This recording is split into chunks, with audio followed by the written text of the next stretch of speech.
اے اہل ایمان، اگر تمہارے ماں باپ اور بہن بھائی ایمان کے مقابل کفر کو پسند کریں تو ان سے دوستی نہ رکھو،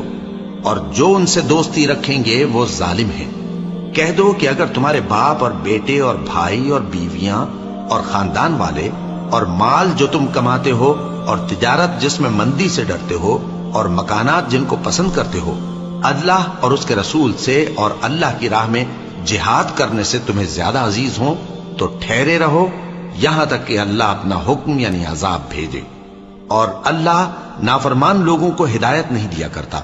اللہ نے بہت سے موقعوں پر تم کو مدد دی ہے، اور جنگ حنین کے دن جب کہ تم کو اپنی جماعت کی کثرت پر غرہ تھا تو وہ تمہارے کچھ بھی کام نہ آئی، اور زمین باوجود اپنی فراخی کے تم پر تنگ ہو گئی، پھر تم پیٹ پھیر گئے۔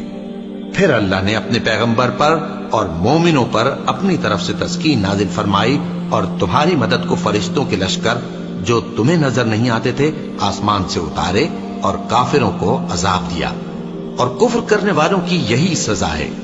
پھر اللہ اس کے بعد جس پر چاہے مہربانی سے توجہ فرمائے، اور اللہ بخشنے والا ہے، مہربان ہے۔ مومنوں، مشرک تو پلید ہیں، تو اس برس کے بعد وہ مسجد حرام یعنی خانہ کعبہ کے پاس نہ جانے پائیں، اور اگر تم کو مفلسی کا خوف ہو تو اللہ چاہے گا تو تم کو اپنے فضل سے غنی کر دے گا،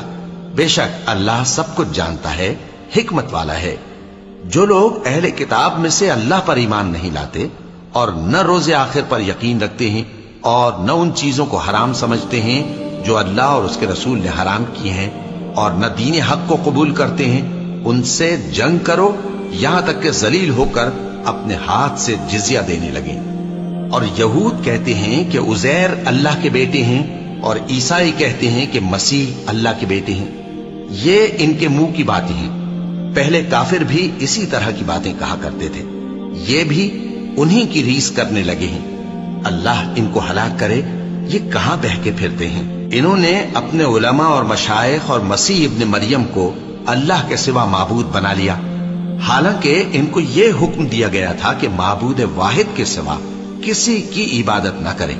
اس کے سوا کوئی معبود نہیں، اور وہ ان لوگوں کے شریک مقرر کرنے سے پاک ہے۔ یہ چاہتے ہیں کہ اللہ کے نور کو اپنے منہ سے پھونک مار کر بجھا دیں، اور اللہ اپنے نور کو پورا کیے بغیر رہنے کا نہیں، اگرچہ کافروں کو برا ہی لگے۔ وہی تو ہے جس نے اپنے پیغمبر کو ہدایت اور دین حق دے کر بھیجا تاکہ اس دین کو دنیا کے تمام دینوں پر غالب کرے، اگرچہ کافر ناخوش ہی ہوں۔ مومنوں، اہل کتاب کے بہت سے عالم اور مشائخ لوگوں کا مال ناحق کھاتے اور ان کو اللہ کی راہ سے روکتے ہیں۔